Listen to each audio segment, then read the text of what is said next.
வணக்கம். நமது Lakshmi coaching centre சார்பாக அடுத்த பதிவு. போன கிளாஸில் வந்து பார்த்தீங்கன்னா பைக்கிங்னு பார்த்துருந்தோம். அதில் புரோட்டிஸ்டாவில் 2 குரூப்பாக பிரியுதுன்னு சொல்லி பார்த்துருந்தோம். ஆர்கி பாக்டீரியா, யூ பாக்டீரியான்னு சொல்லி பார்த்தோம்னா அதில் ஆர்கி பாக்டீரியா பற்றி தான் நம்ம பார்க்க போகிறோம். சரிங்களா?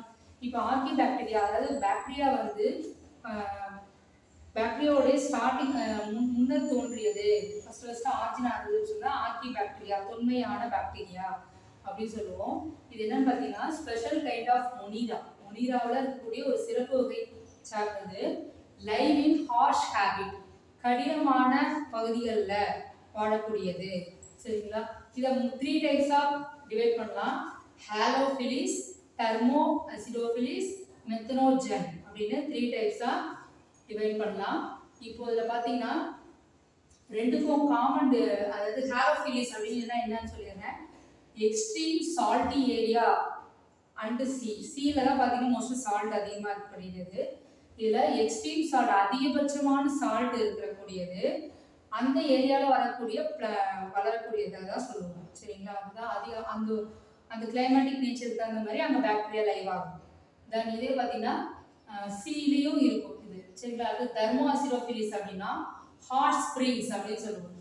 அதாவது டெம்பரேச்சர் ஒரு குறிப்பிட்ட லெவலை தாண்டி இருந்தாலுமே அது அங்கே சர்வைவ் ஆகக்கூடியது. 80 டிகிரி செல்சியஸ் அதிகபட்சமாக சொல்கிறாங்க. தென் மெத்தனோஜன் அப்படின்னு பார்த்தீங்கன்னா மார்ஷி ஏரியா, ஸோ கடல் பகுதி ஓரத்தில் சேர் சகதிகள் இருந்த இடத்த சொல்லுவோம் மார்ஷி ஏரியா அப்படின்னு சொல்லுவோம் மெத்தனோஜன். அதாவது மீத்தேனை ப்ரொடியூஸ் பண்ணக்கூடிய பாக்டீரியா. சரிங்களா? இதில் பார்த்தீங்கன்னா செல் மெம்ப்ரேன், பிரான்ச் செயின், லிப்பிட்ஸ் இருக்கக்கூடிய செல் மெம்ப்ரேன் பார்த்தீங்கன்னா பிரான்ச்சஸாக இருக்கும். தென் அதோடைய செயின் ஃபார்ம் பார்த்தீங்கன்னா லிப்பிட்ஸ் வந்து கரெக்டாக இருக்கும். அது என்ன சொல்லுவாங்கன்னா ஃபைட்டனைல் சைட் செயின். நமக்கு சப்போஸ் ஏதாவது ஒரு வேர்டில் கேட்கலாம். ஸோ இதுமாரி இன்விட்டிவாக இருக்கக்கூடிய ஒரு வேர்டிங்ஸை நம்ம இந்த மாதிரி நோட் பண்ணி வச்சு தான் படிக்கணும். ஃபைட்டனைல் சைட் செயின் அப்படின்னு சொல்லுவோம். இப்போ இதில் ஹாலோஃபிலிஸ் அப்படின்னு சொன்னேன் இல்லைங்களா?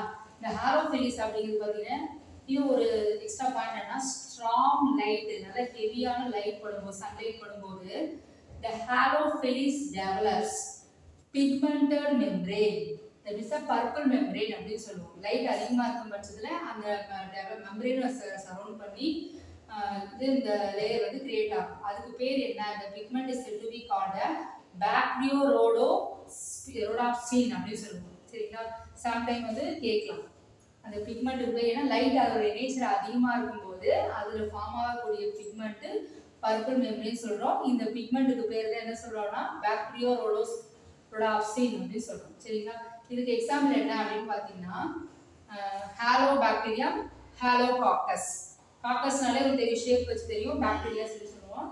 தென் ஹாலோ பாக்டீரியம், ஹாலோ காக்டஸ் அப்படின்னு இதுக்கு வந்து இதோடைய எக்ஸாம்பிள். இதுக்குன்னா தெர்மோ அசிடோஃபிலிஸ், சாரி ஹாலோஃபிலிஸ்,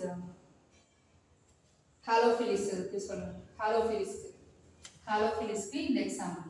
இது இப்போ தெர்மோ அசிடோஃபிலிஸ்னா அதை சொன்ன தெர்மோ மீன்ஸ் ஹீட்.